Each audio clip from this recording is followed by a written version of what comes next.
మొదటి మ్యాచ్‌లోనే Royal Challengers Bengaluru versus Sunrisers Hyderabad జట్లు తలపడబోతున్నాయి. డిఫెండింగ్ ఛాంపియన్ ఆర్‌సీబీ తన టైటిల్‌ను కాపాడుకుంటుందా? లేక కొత్త వ్యూహాలతో వస్తున్న హైదరాబాద్ జట్టు దక్కించుకుంటుందా? రెండు జట్ల బలాబలాలు, తుది జట్ల గురించి ఓసారి చూద్దాం.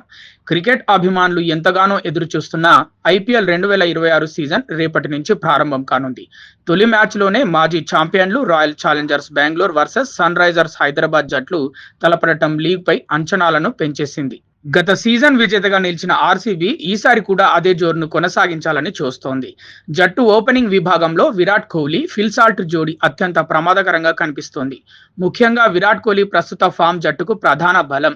మిడిల్ ఆర్డర్లో రజిత్ పటిదార్, దేవత్తల్ పడిక్కల్, ఫినిషర్లుగా జితేష్ శర్మ, రోమారియో షెపార్డ్ జట్టుకు బ్యాటింగ్లో మరింత డెప్త్ అందిస్తున్నారు. బౌలింగ్ విభాగంలో భువనేశ్వర్ కుమార్, హెజల్వుడ్ కీలకం కానున్నారు. అయితే హెజల్వుడ్ గాయం కారణంగా ఆరంభ మ్యాచ్లకు అందుబాటులో ఉండకపోవడం జట్టుకు కొంత ప్రతికూల అంశమే. మరోవైపు సన్ రైజర్స్ హైదరాబాద్ జట్టు ఈసారి కప్పు గెలవడమే ధ్యేయంగా బరిలోకి దిగుతోంది. అయితే ప్యాట్ కమిన్స్ ఆరంభ మ్యాచ్లకు అందుబాటులో ఉండకపోవడంతో ఇషాన్ కిషన్ కెప్టెన్సీ బాధ్యతలు చేపట్టే అవకాశం ఉంది. బ్యాటింగ్లో ట్రావిస్ హెడ్, అభిషేక్ శర్మ జోడీ మరోసారి విధ్వంసం సృష్టించడానికి సిద్ధంగా ఉంది. హెన్రిచ్ క్లాసెన్ మిడిల్ ఆర్డర్లో జట్టుకు వెన్నెముకగా నిలవనున్నారు. బౌలింగ్లో హర్షల్ పటేల్, జయదేవ్ ఉనడ్కట్, యువ స్పిన్నర్ హర్ష్ దుబే తమ సత్తా చాటాల్సి ఉంది.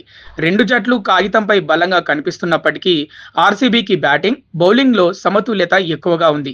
ఎస్ఆర్హెచ్ తన బ్యాటింగ్ పవర్పై ఎక్కువగా ఆధారపడుతోంది. ఈ రెండు జట్ల మధ్య జరిగే పోరులో ఒత్తిడిని ఎవరు సమర్థంగా ఎదుర్కోగలరో వారికే విజయావకాశాలు మెండుగా ఉన్నాయి.